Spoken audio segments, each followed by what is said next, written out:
I never talk about that piece of shit game. Well, the movies were used for advertising for the games and these freaking things that's in this freaking binder. Funker is showing the original one. I showed a one. We have adapted to the fact that we absorb commercial into ourselves, so we're a lot more numb to it than it was when it started, when the movies like that were a thing. Every time you bring up Halo 2, it brings like weird nostalgia, but also hatred towards you. Shut up. Skills turn into projectile weapons that you would use. Okay, Left 4 Dead 2, are we that old?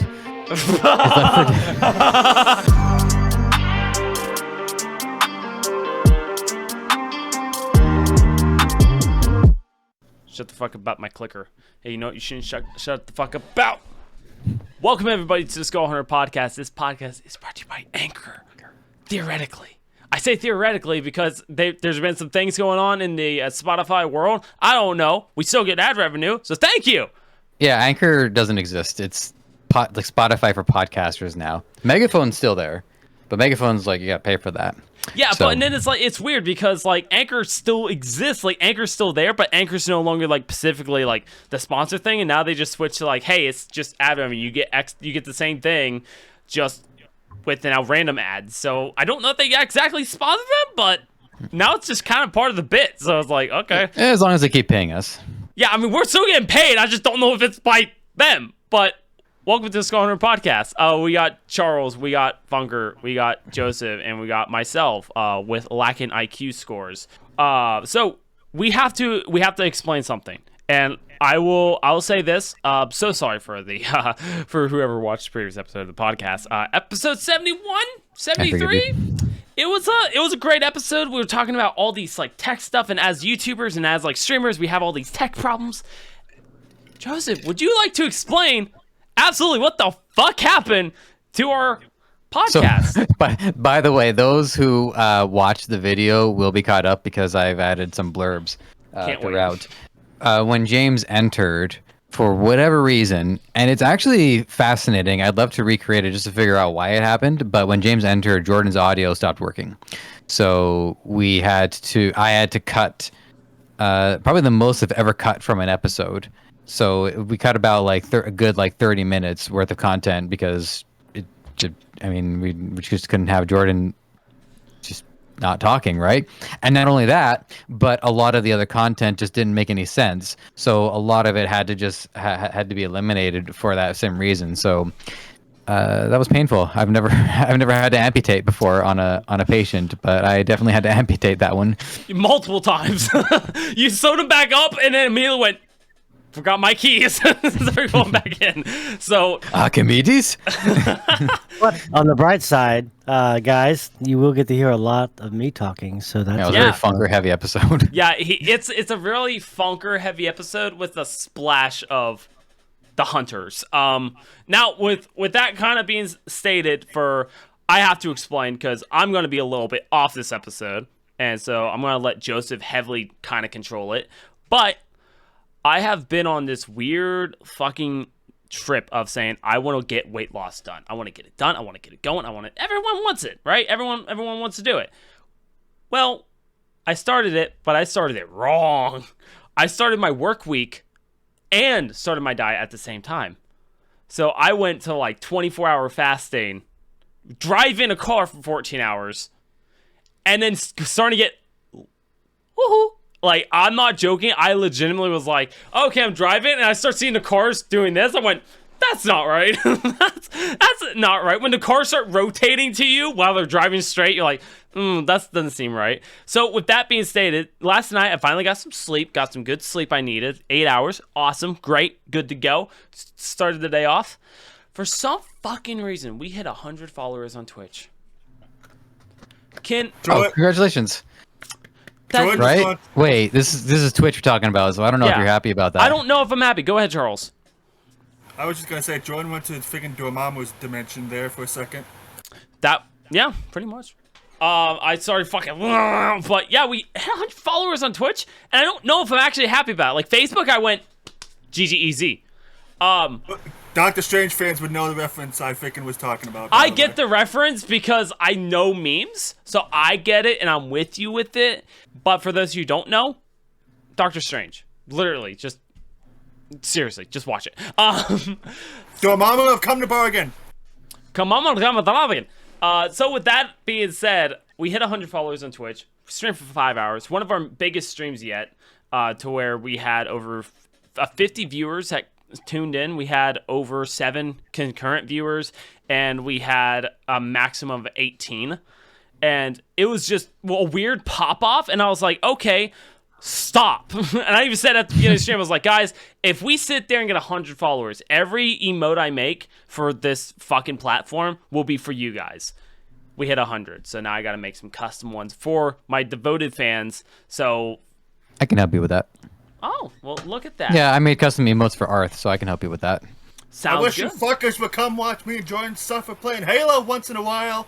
Listen, Look, I can't. You need to understand that Arth and I, we got through Halo 2 a Legendary together, and I can't watch. It just brings back too many bad memories of, like, I'm not talking about Friendly you, fire. Joseph. I'm talking about like people in general. Just come and okay. watch us. well, okay, well, I still wanted to get that. Yeah, he's still talking in general. Like, Yeah, I I've still watched gotta them deal play with the Halo trauma. 2. Bro, it was the funniest fucking shit. Because it also, like, Arth had it to where you could see Joseph's face cam and his on, like, the sides of the screen.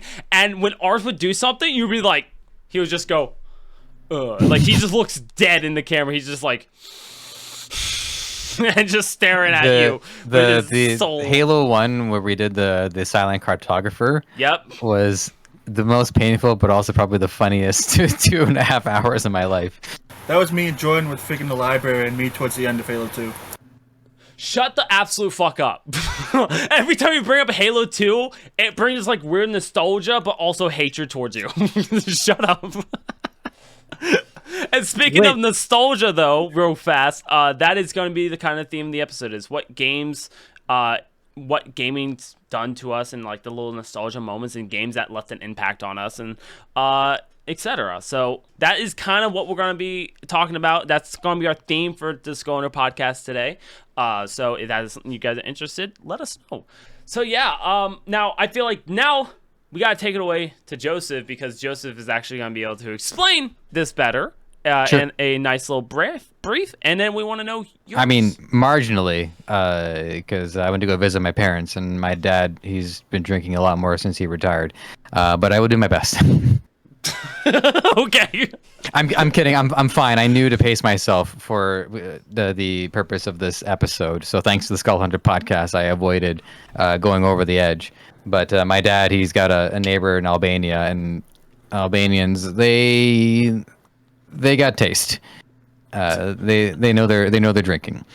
Okay, so I felt that over the course of the last episodes, and I would say maybe over the course of our entire season, as gamers, I feel like we haven't really had like a really good, just pure game talk episode. And so I wanted to get back to basics with this one and just talk about video games that stick out to us. Now, the tack that I'm taking with this is that I'm not going to go for like my most profound game nostalgia ones. I mean, that's going to be Ocarina of Time. That'll be Guild Wars.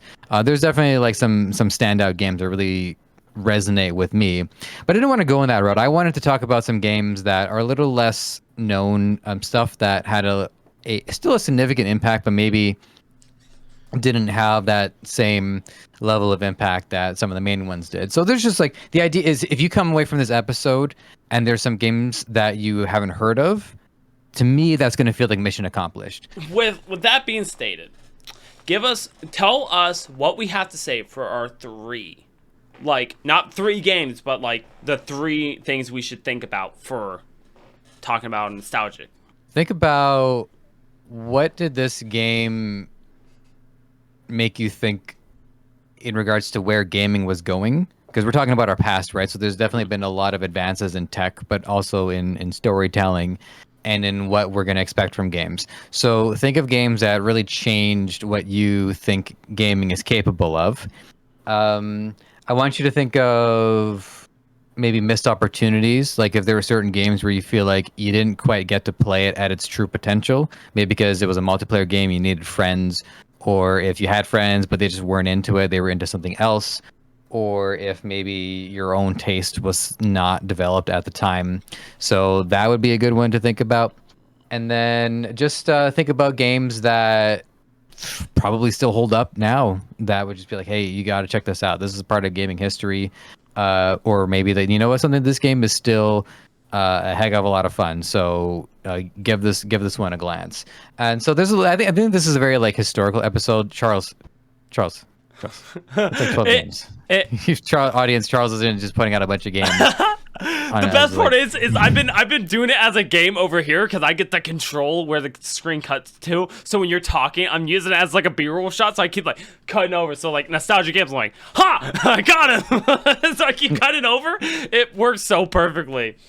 Right. So, but just to give everybody a chance to stew, I'm gonna go first, and I'll give everybody a chance to get a game on deck. And so the first game that I wanted to talk about that was probably the one that inspired me to pitch this episode is called Beyond Good and Evil. Out of curiosity, anybody heard of it? Nope, but I think that's the point. Oh, okay. So Charles has heard of it. Funker, you haven't given me an answer, so I assume it's probably a no. No. Maybe you'd like. Okay. I just want to say, like, it might be a game that I might remember once you start talking about. Once I start talking about it. Okay. So Beyond Good and Evil was made by a man of culture named Michel Ancel, who I believe was known for the Rayman series. Visionary creator, very creative guy. And this was a game that was released on the PlayStation, Xbox, and GameCube. By the way, that generation of consoles, I know like a lot of the younger gamers, maybe their first console was like an Xbox 360 or even frankly don't even like have consoles or just like went right on to tablets or just playing on mobile games. But I would argue that the GameCube, PS2, Xbox era was probably one of the most innovative eras we had in gaming, because we had already made that jump into 3D with the 64 and PlayStation era. And the era after that was an opportunity to start refining a lot of it, to create characters that had enough definition that you weren't using your imagination to fill in the gaps. You think like Final Fantasy VII, the characters were all blocky and it was cute, but you had to use your imagination to kind of bridge that gap between what they're supposed to look like and what they actually look like. Whereas you look at Final Fantasy X and okay, you know, obviously visuals have still come a long way, but at least the characters looked like something that we recognize. So that's why this era is a treasure trove of a lot of games actually realizing their full potential, and in many cases not being able to realize their full potential ever again. And I'll get into that because I think there's an interesting problem in the gaming landscape. So Beyond Good and Evil, for me, the reason why it sticks out was gameplay was pretty good. It's in the Zelda vein, so you go adventuring, you enter dungeons, you collect shiny objects, and some of those objects help you complete the rest of the dungeon. And you do that a few times, and then you save the world, and you're fine. For one, it has a really dark story just about this government agency called the Alpha Sections, who claim to be the ones protecting us from the aliens. But spoiler alert, they're not protecting. And I mean, that's part's obvious. It's not really a spoiler. You'd figure that out in the first like 5 minutes. But it just goes to show this journalist you play a journalist named Jade, who is proficient with the staff, and this is her first realization that like things are not as they seem. And so as a journalist, your job is to take photos, collect evidence, sneak around these facilities, and get to the bottom of what's going on. So I'm going to show a photo. Is this it? That's the one. Yep. Okay. And I was just about to ask to make sure to jog my memory if it was had to do with the girl and the pig. Thinking that I remember when he was talking about it. Yep, that's the game I'm thinking of. Yeah, her uncle is a sentient bipedal pig. The game makes no sense, but that's part of the appeal of it. So there's a few things I mean, the gameplay is pretty good. The soundtrack is still one of the best soundtracks that I've ever heard. It's a mixture of a lot of East Asian themed, some hip hop, some rap music, some grunge music, and then just some quality like get your blood rate going combat with stuff. So the music alone is worth playing. At the time, it was really hard to be sold on this game. For whatever reason, they released it around the exact same time that they released the first Prince of Persia, which had a little bit more name recognition to it, but was also kind of struggling to get the sales that I wanted, especially on the GameCube. And so it didn't really get the takeoff that it deserved for a series. The number one thing that sticks out to me about this is that this was the game that showed me what games are capable of as a storytelling medium, because in the PlayStation era, obviously PlayStation could tell some really great stories, but that's because they had the storage capabilities to render these full-on CG cutscenes. Now, the cutscenes were great for marketing, and they were great to give you an idea of like what the designers envisioned the game to be.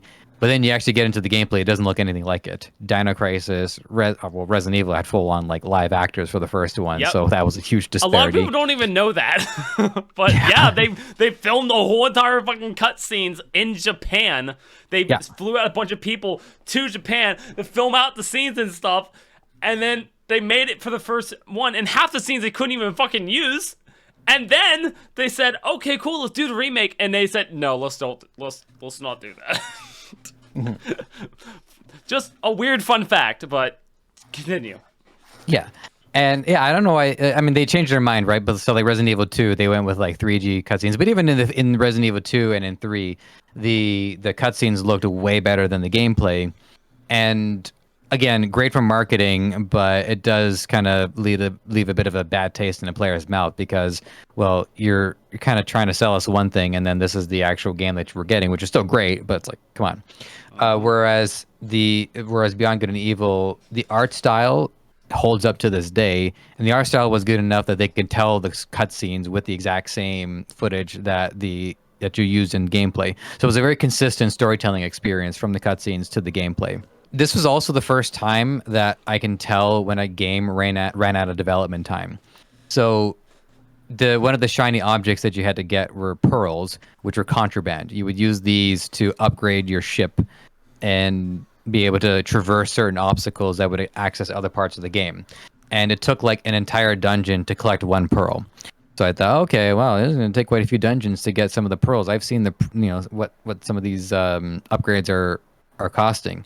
Well, like 2 dungeons later, you get into this one cave where you open up a treasure chest and there's like 60 pearls on the inside. So at the beginning of the game, it takes like 3 hours to get 1 pearl, and then another one you get like 60 pearls in 10 minutes. So I thought, well, they fucking ran out of time, didn't they?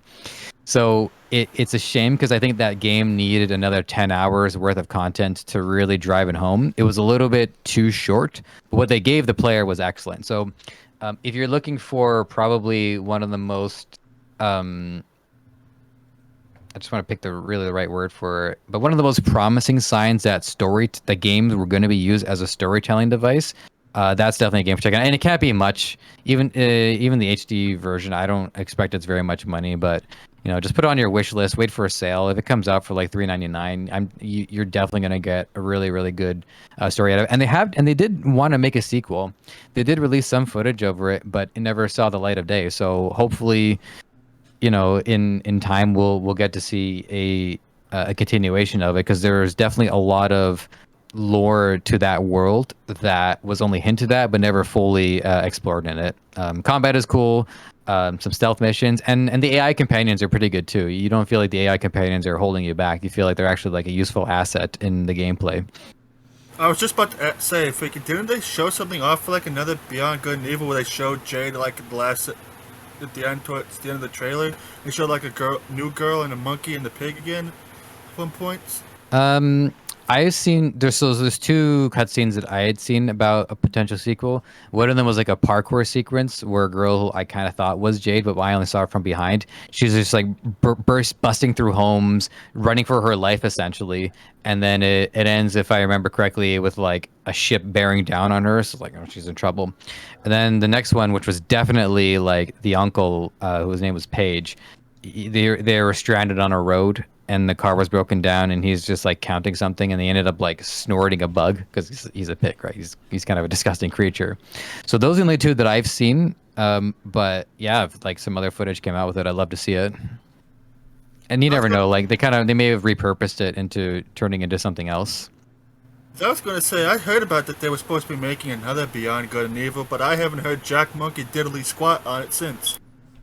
Well, it's just, it's an industry, right? If the first one barely sold, which it did not, so getting the traction for another one is going to either require like a renewed interest in the game, which, I'm hoping that I'll be able to create at least some ripple effect with what we're talking about here, because I know there's an HD version. You showed me that on your phone, Jordan.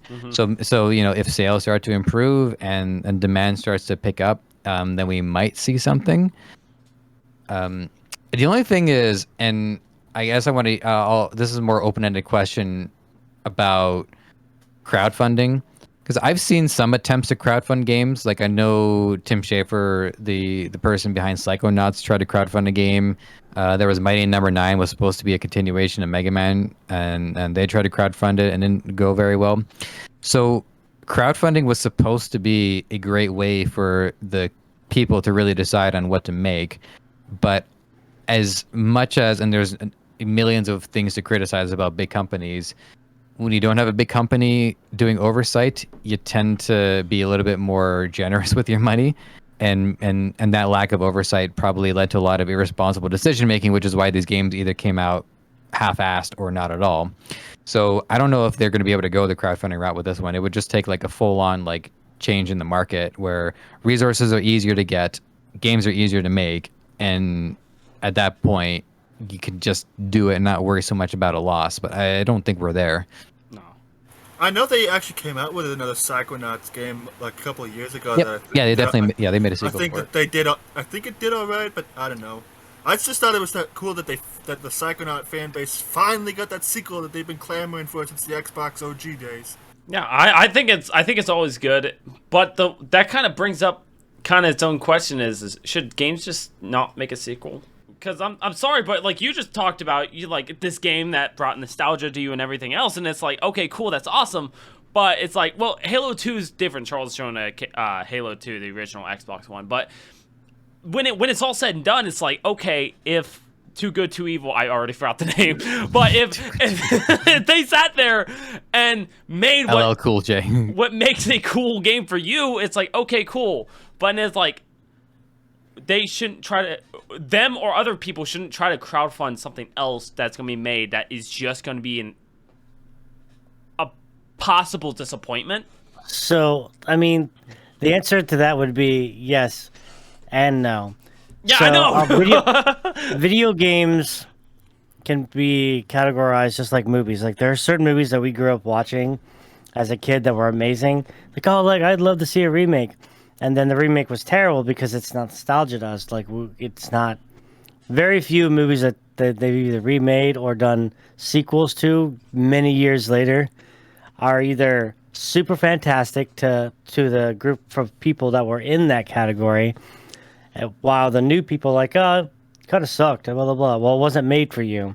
It was made for the people that watched it. Like rolling up the Lion King movie when they did a live action one. To us as kids, that was a fantastic movie, right?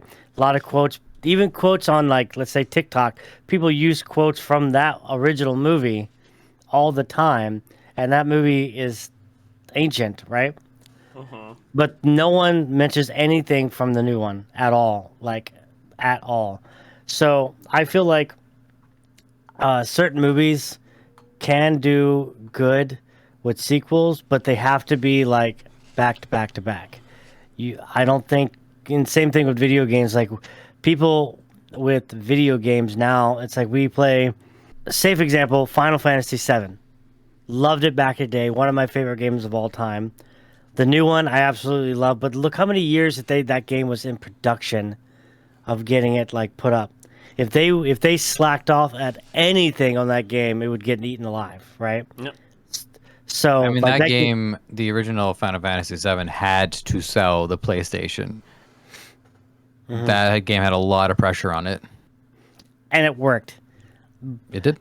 But then you got other games that were just like, the original game was really good, and then either the sequels years later or the continuations were terrible.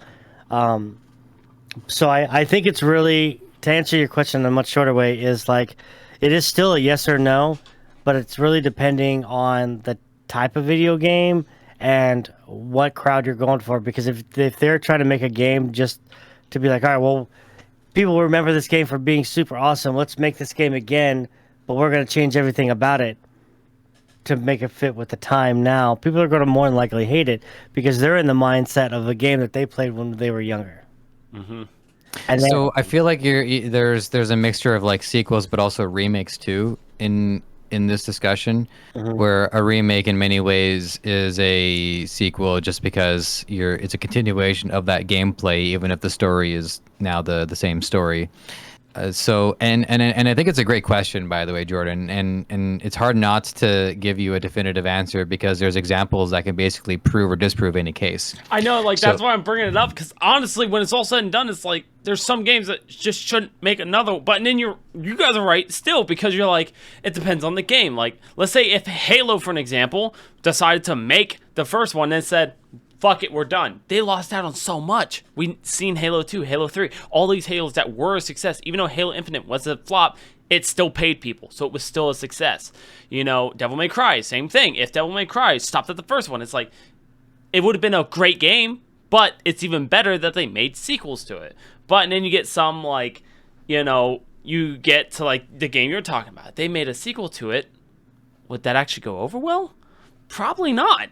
It would have, especially the distance. And now bringing it back to what Funker stated, the distance of releasing the game. If it was like 2 years, that's fair. You can keep it, everything kind of up to it. But if you get something with 8-bit graphics and everything else, and now with our modern day graphics, the style, the attention span, the time length of games, no one's gonna want it because it's not what they were used to. It doesn't give them that same feeling back, and so. Yeah, so one of my biggest fears when it comes to a sequel is if the sequel renders the previous iteration obsolete. I've mentioned this on a few episodes, is that I have always been reluctant to buy sports games because if I buy one sports game or like an NFL or NHL, and then the next year the NHL has a new iteration and then my previous one is obsolete. And for that, and I don't see that problem happen as much in non-sports games, but it is still a concern. So, a very recent and fresh example, I was very concerned that the new Zelda would render Breath of the Wild obsolete. And it certainly improves on the gameplay in as many ways as you expect a 6-year gap or 5-year gap or whatever. But they also took away a lot of powers in the first game. So if I were to go back and play Breath of the Wild, I would have access to a lot of gameplay dynamics that I don't get in the sequel. So that was a way of just making sure that like Breath of the Wild is still a unique enough experience that it stands on its own, and that the sequel, Tears of the Kingdom, does not improve on everything. It actually takes away certain things so that they're more like siblings rather than competitors.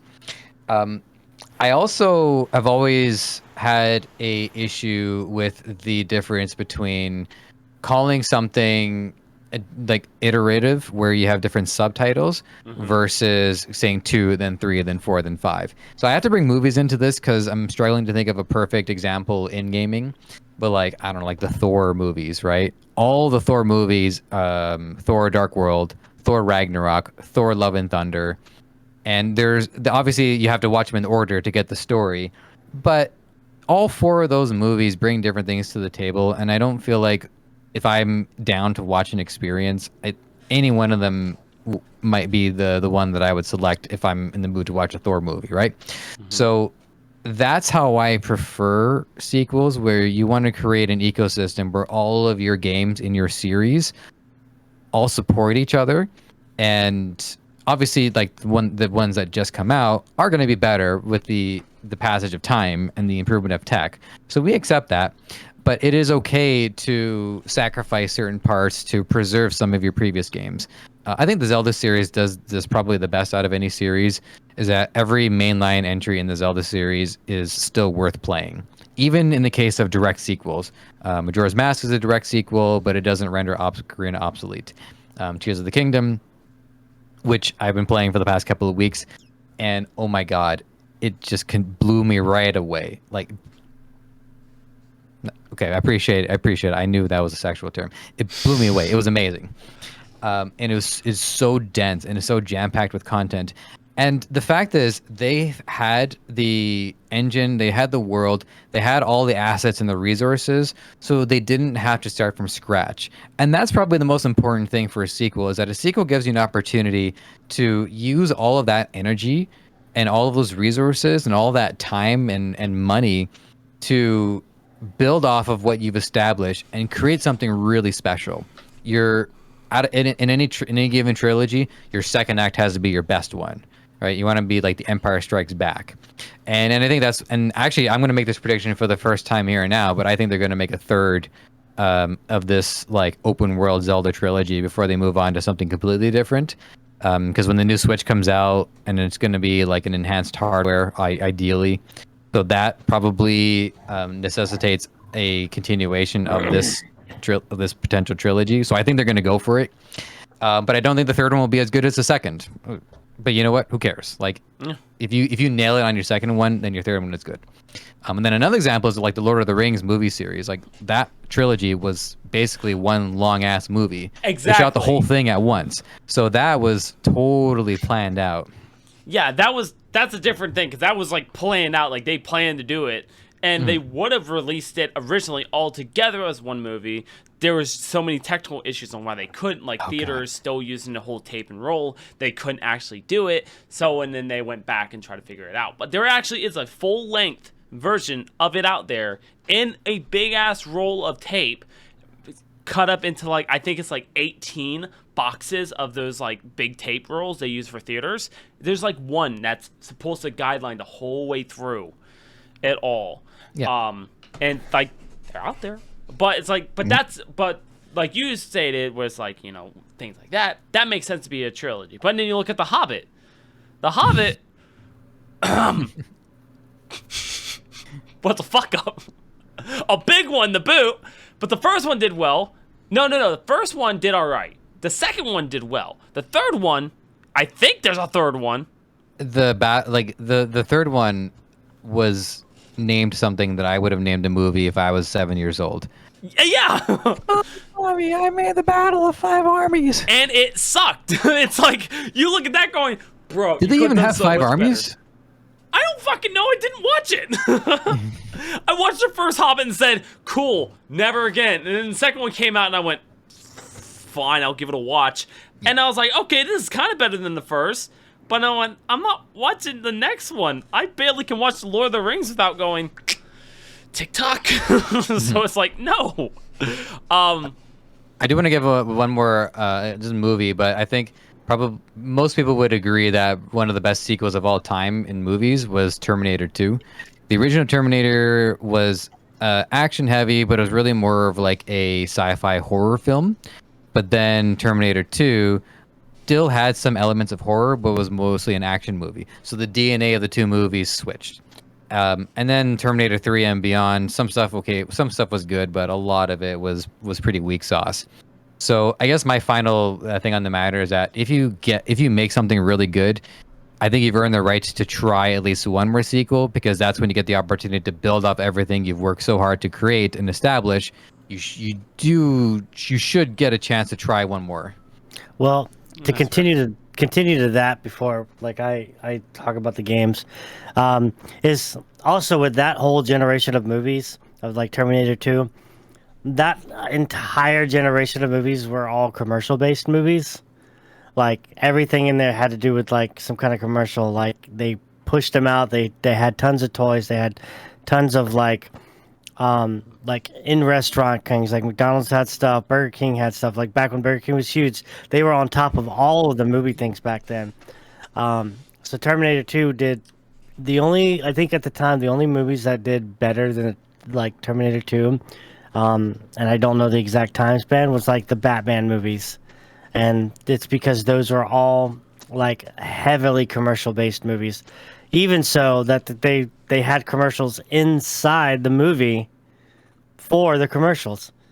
You know, they'd be drinking out of the cup that you could buy. You know, they were made jokes about certain glass cups in the movie that were actually commercials.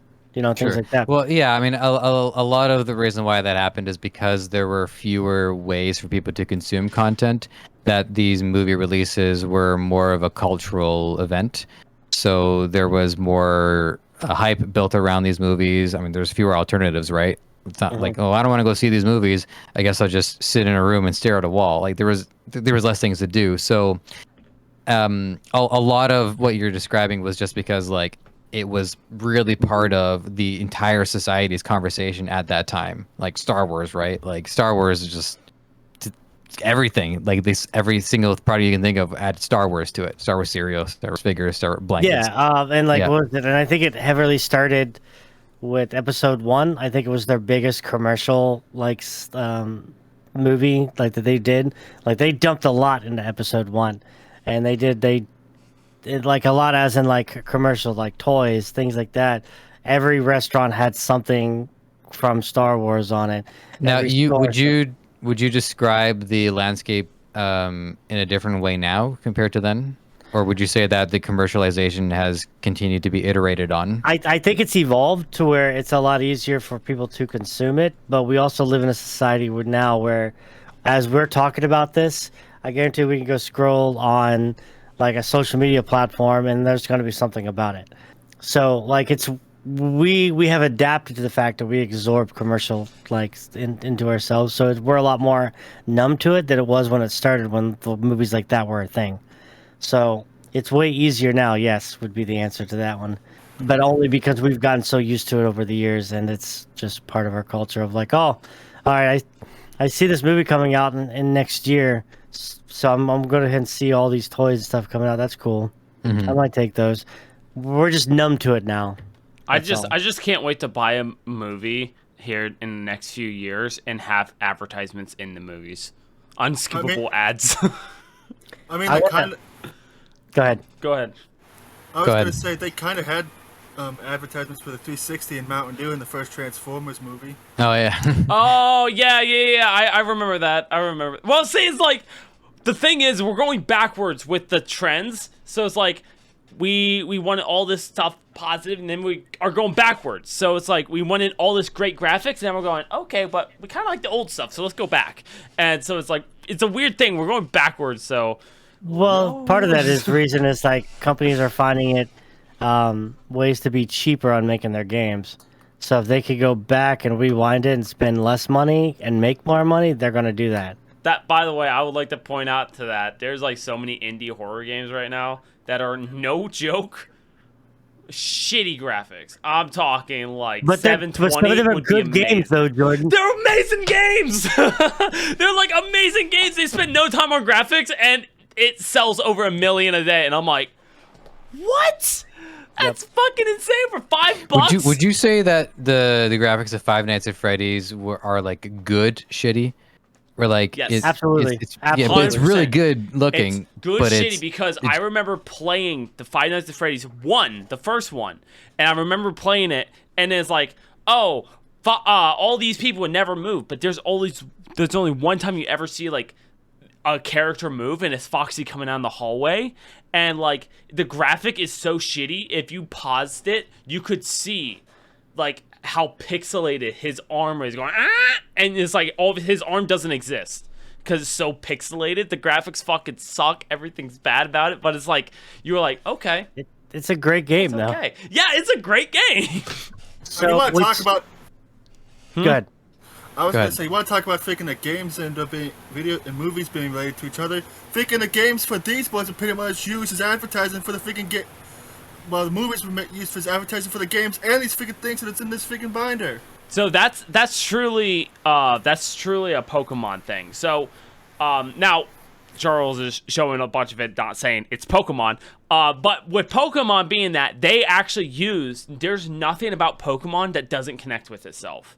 And they use that because it's marketing. You have physical card game to digital card game. And guess what? When you buy a pack of Pokemon cards, you know what you get? A digital code. You get the digital code, guess what? You get a character. That character is seen where? In the video game. You see the video game, you play the video game, you have the same Pokemon. From where? The movie. So it all loops back into itself, and they do that deliberately. Yeah, Now- like they know what they're doing with their marketing. Oh yeah, they're fucking geniuses. They are smart. I just briefly reminded of Ready Player One. I didn't see it, but that whole ending sequence is just like one big ass commercial for like every property that could be jammed in there. Mm-hmm. I think Fortnite, Dead by Daylight. Sorry, but just like I'm spitballing here because like Fortnite, Dead by Daylight, these are games that are constantly cross promoting with other franchises. That's a commercial. Yeah. Go ahead, Funker. 100%. So to rewind a little bit from when we were talking about like pixelated games or like nostalgia games of like games that shouldn't make more than one, the three games that I'm gonna to talk about real fast, they're all games that I grew up playing. Some that I hated. Well, one particular I hated because I didn't realize how much I played it until I thought about it. I'm like, I played way too much of this game for what it is. So the very first game came out on the NES, the original Nintendo, back in the 80s. I would say I don't remember when this game actually came out, but as most people know, Nintendo, when it got popular, started spewing out games. Like you couldn't buy all of the games at one time, right? Unless you were like some crazy rich guy. It had $10. Yeah, and Inflation, bitches. so one game that they came out with was to me so competitive for me, like a one-player game for Nintendo. And well, actually, you could make it. It was a two-player game. You could, but you guys were doing the same thing. But I mean, like it wasn't like I'm Anything- trying Was to it figure out Excite what Fight? game this is. definitely before all of your time. So this Double game, Dragon. nope, way before. So this game was based on you were this little dinosaur that blew out bubbles to other creatures. Then you jumped on the bubbles. Oh, Bubble and popped Bubble. them. Bubble Bubble, which is, and all it was is I'm in my 30s.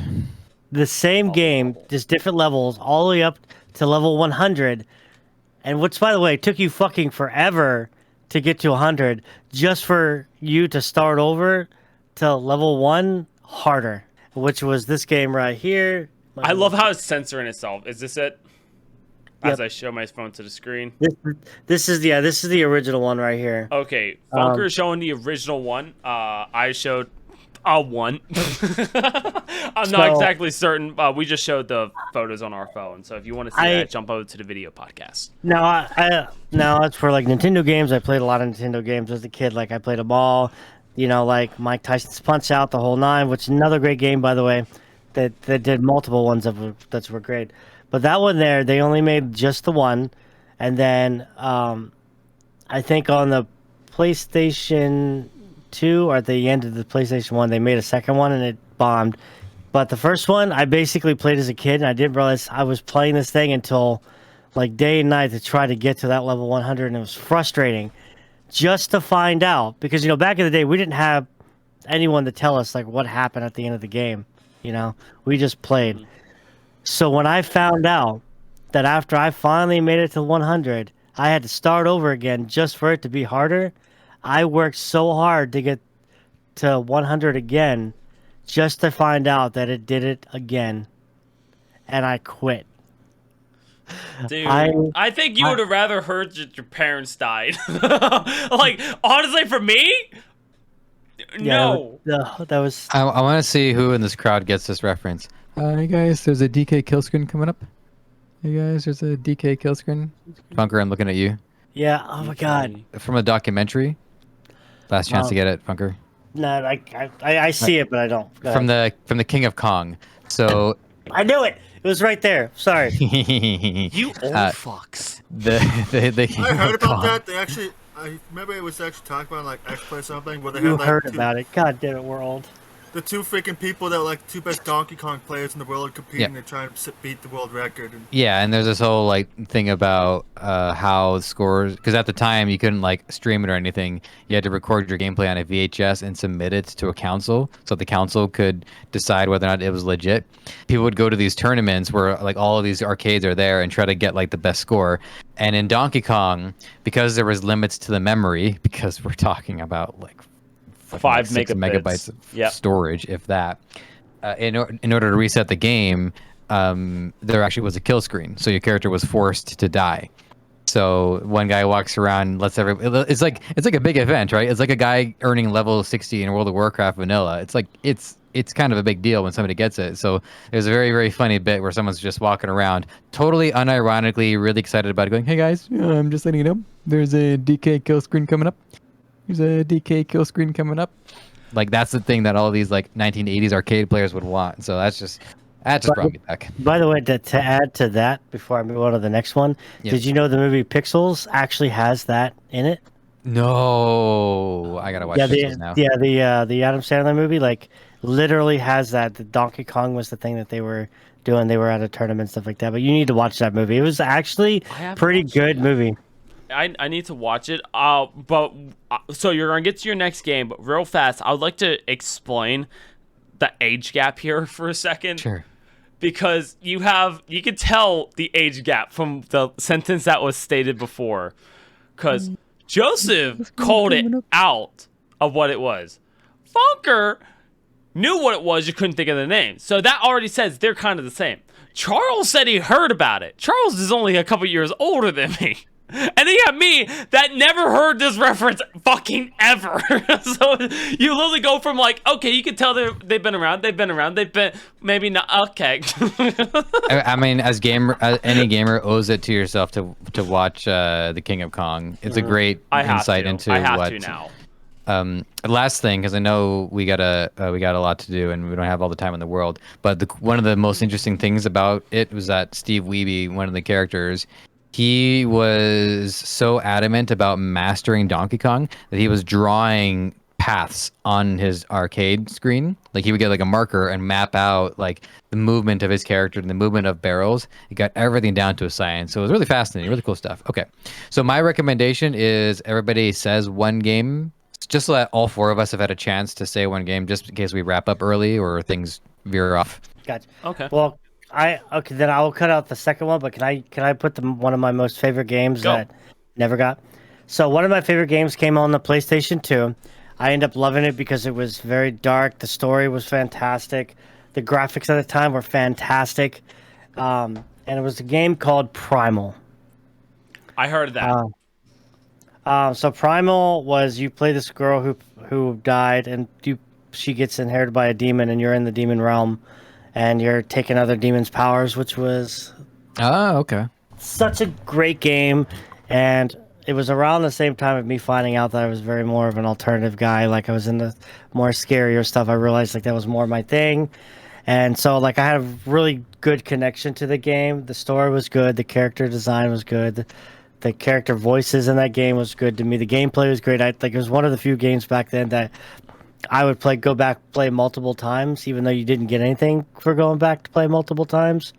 And then the other game that I was going to say, which is pretty much the same reason, which only one of you might remember this, Legacy of Kain, Soul Reaver. I know what that game is. Those two games were like my favorite games, like on the PlayStation 2. Yeah, okay, those are good. And which one gave you the most nostalgia of playing to be like, oh my god? Most definitely, they both did very much things for me because Soul Reaver was a game that I loved because it challenged me a little bit but the character design was really dope. But I'm gonna have to go with Primal on this one just because I was more into it at the time. It was something I was feeling a little more connected to because the character was like, she was in a place that she didn't know. She didn't know who she was. She was learning herself. So they spent more time paying attention to the character and like her trying to get used to her new life. And I felt connected to that. Okay. That was a very, very solid answer. Charles, go ahead. What's that one game that gave you that like nostalgia and that lets you see like the future of what could be gaming? One of the games I always like and I enjoy playing, even still to this day, that it might not bring back nostalgia, but still is probably one of my favorite games of all time. And it's this freaking thing right here, because this is the same copy of Halo 2 I've had since I originally got it on the original Xbox. It's beat to hell, but it still somehow fucking worked. I love the look of it because Charles been showing off like all these games and stuff throughout the episode. If you aren't watching the video podcast, you'll see it all there. But he's like showing up all these like copies of games and they all look nice. And he just pulls out this fucking see-through green bullshit and saying, "It's this one." It's like, why is that your most prized one? But in a shitty case. It could have been worse. Could have been much worse. But honestly, that's a good one because I know how much you absolutely love the game. and especially because like I've played enough with you to know how much you would just bounce out of a game, especially if it starts irritating you. There was times you would be quiet for an hour, not saying a damn thing, but you were playing. And I was like, he either loves this or he's raging so much where the mic's cut out. Why is the Halo series like your favorite? Ever since I first played the first one in the original Xbox, I just freaking was hooked. Freaking the second I started playing the Halo 1, which was like the first ever shooter game I ever played. And ever since then, it's been like my favorite series ever since. And for the longest time, I never could finish Halo 1 because I was stuck on one of the levels towards the end of the game. And then eventually I did beat it. And that's after I figured I'd already beaten this game like a freaking couple dozen times. Then I got the best one in the whole series right here on 360. Yeah. So Halo is like the game that gives you the most Halo 2 to be exact. Halo 2 is like the one that gives you the most nostalgia, and it gives you the most like, you know, seeing the future of video games, and it's all related back to Halo 2. I played Halo 2 more times than I played than any other Halo game. That's actually awesome. I wish I was that devoted to one specific game. Instead I'm like, okay, this game a little bit. Okay, it's Monday, I'll do that. Okay, well, it's Wednesday, got to play that Overwatch, and I'm doing that. Hint, guys, we're going to be having Speaking a game of night. disastrous sequels, I was going to ask. I can't believe how I have this pattern now. I remember I was like, oh yeah, I'm being an Uber walker is gonna work out pretty well for me. And then a day later, we're cutting the Uber walking program down to 500 meters instead of 800 meters. So screw you, get wheels. I'm like, oh, background acting. It's good to get back into this. This is good income, and and I've always loved doing it. We're going on strike. We're the writers for these movies. We're gonna go on strike. I'm like, I kid you not. Like Then? the day after, I say, hey guys, let's get together. I really want to try Overwatch 2 with you guys. The day after, Blizzard says, we fucked up Overwatch 2. We're scrapping the PvE mode. That mode that we sold you on for 3 years, that the whole reason why we made the sequel in the first place was for it. So, yeah. Now, again, we're still going to play the game, but how do I do this? And how do I weaponize this for the greater good? Dude, I felt so bad because it was like, it's just constantly anything you're like, let's do this, and it's like, nope. I'm like, bro, he's gonna have like it up, but right now he's just getting like, oh, you want to do that? Fucking nope. And it goes the opposite way too. Remember, I've got the receipts to prove it. I'm like, man, I am not looking forward to Tears of the Kingdom, and then it comes out and it's fucking phenomenal. I'm like, why do I talk?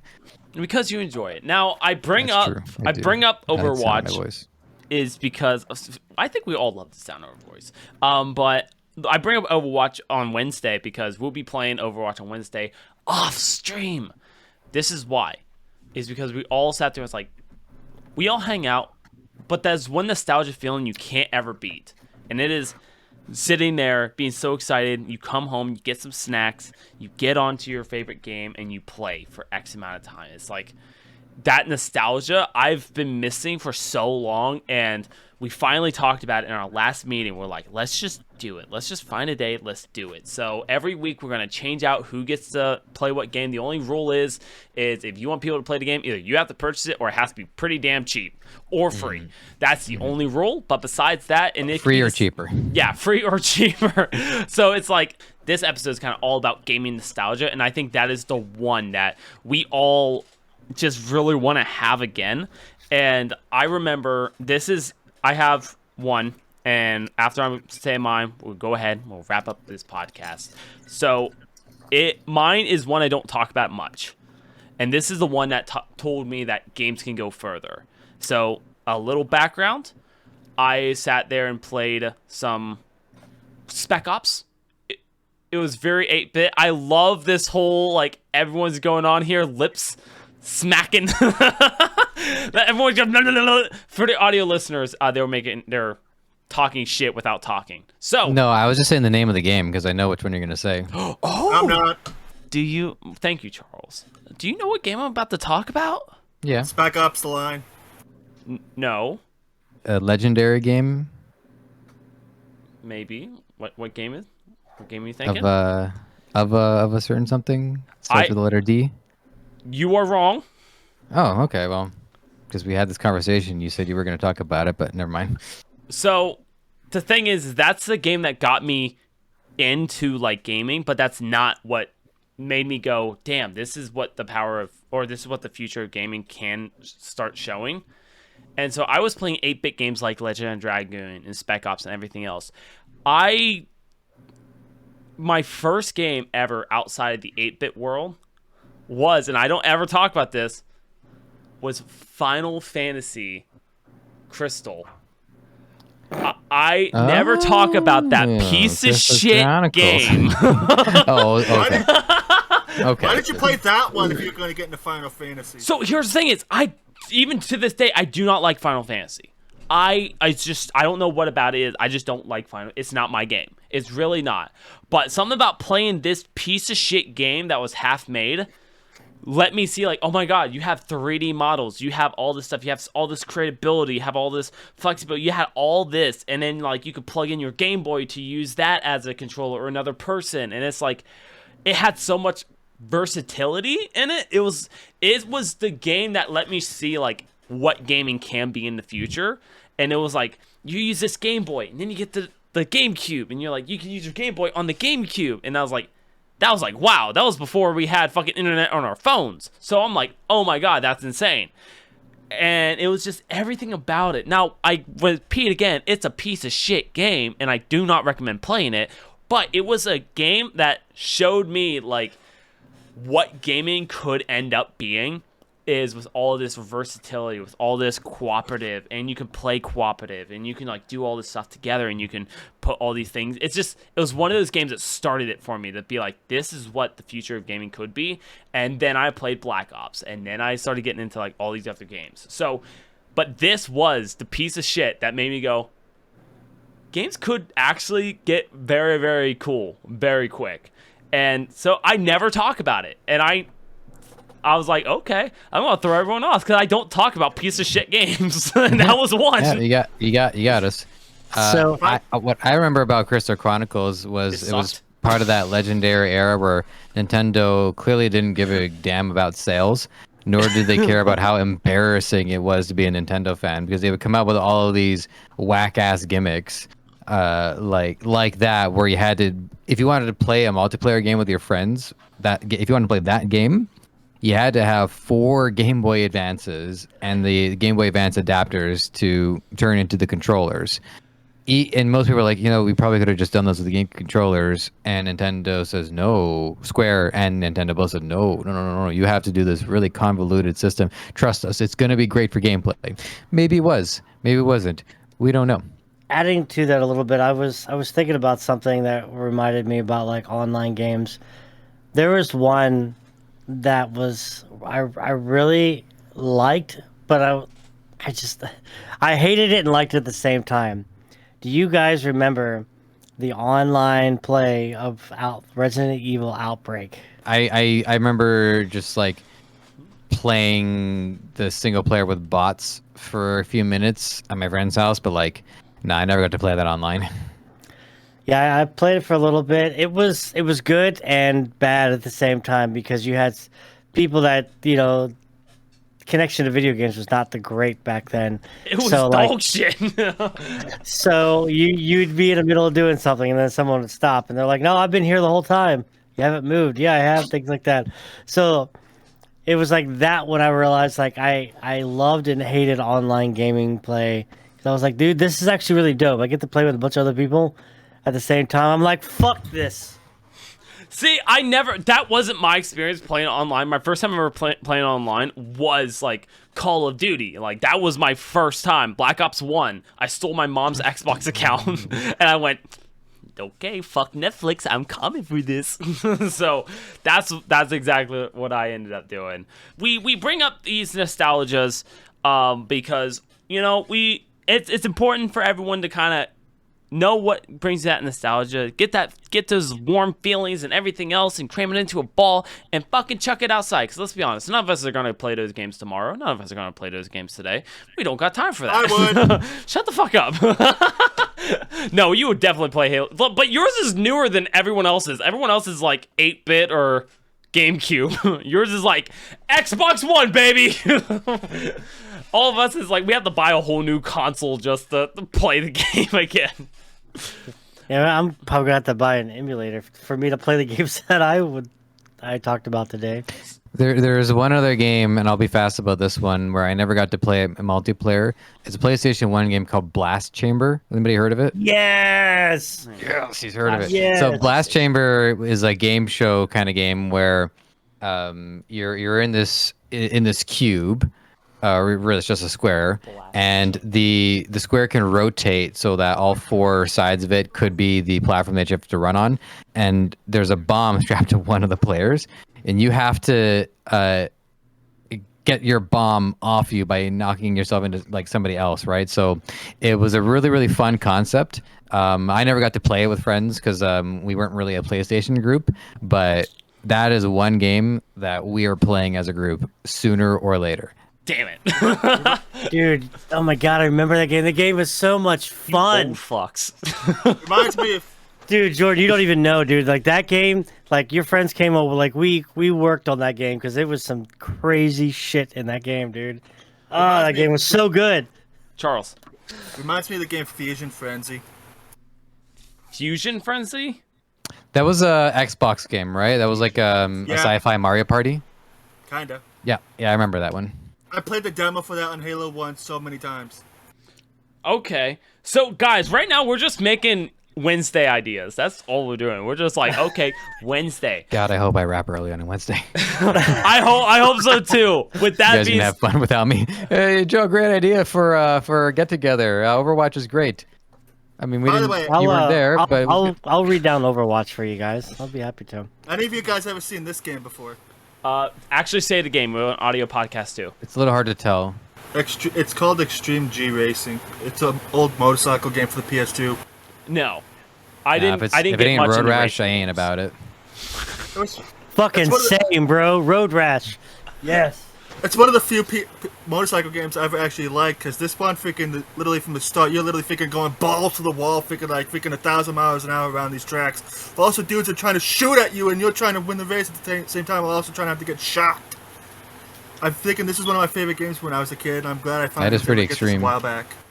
Man, my idea of extreme is like, you know, heavy action, a good storyline. Charles is like, fucking gunfire, running from the cops, woo woo, GTA, motherfucker. Like, that's Charles. Now this will always be a childhood favorite of mine, and I was so happy I Monster got this game. Jam? I had this when I was a kid, and I left it out in the rain, and I was freaking broke. My heart was broken as all hell, because I used to play this a lot on the PS2. And like I said, this is a freaking. I just wanted to point something out about Overwatch, by the way. So I don't know if I made this clear to everybody in the group, but I vowed I was never going to play Overwatch ever since they released that character who's a hamster in a wrecking ball. I loathe that concept for a character. So, but it took a lot for me to be willing to try that game again. So, props to you guys as a group for making it that exciting, because I hate that character with a passion. Just because he was talking about like racing games, there was one that I really liked on the PlayStation 1. It was called Hardcore 4x4. And That's funny. I was just looking that up earlier today. oh yeah. Let's see. Difference is you weren't talking about a racing Yeah, game. racing game. Nope.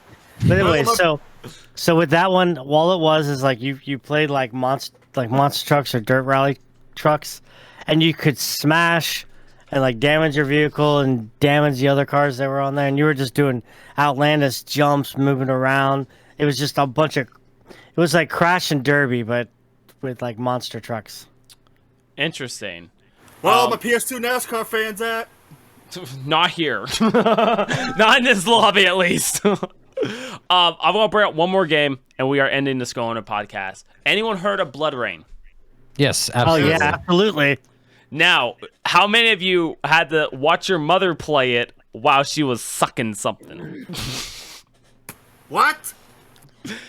That's the end of Can't the Skull Hunter say- podcast. Yeah, I got to know what Blood Rain was. My mom loved the game, fucking loved it. Well, it's not appropriate for young audience at all. But let me tell you though, my mom TV was always up loud, and all you're hearing is. I'm like, So I got to grow up fucking weird, bro. I haven't thought about it in quite a while, but it just occurred to me that while rain is spelled Rayne, it's supposed to be like it's raining blood. Yeah. Because of how much blood there is. Yep. I've only just realized that by the minute. Okay, one more shout out for me. I never played this one, but it was called Darkened Sky. Okay. That was a game where it was actually a commercial for Skittles. You would have to collect Skittles, and those Skittles turn into projectile weapons that you would use. Okay, Left 4 Dead 2. Are we that old? I love that. Left 4 Dead 2 are really that old? Charles showed Left 4 Dead 2, and I was only showing it because I forgot where I put it, and then when I was looking through my box, I grabbed all this crap over here, thinking I remembered. Oh yeah, that's where I put it. Well, that works. Guys, that's another episode of the Skull Hunter podcast. Everyone got to get going. Some people have meetings. Some people got to go to sleep. I got to pick up the love of my life because apparently she's been waiting for me. So, I told you stop calling me a she. I'm sorry. I can't help it. Let me suck your dick. Goodbye, everybody. Jordan also freaking sucks at Halo, by the way. I will kick your ass.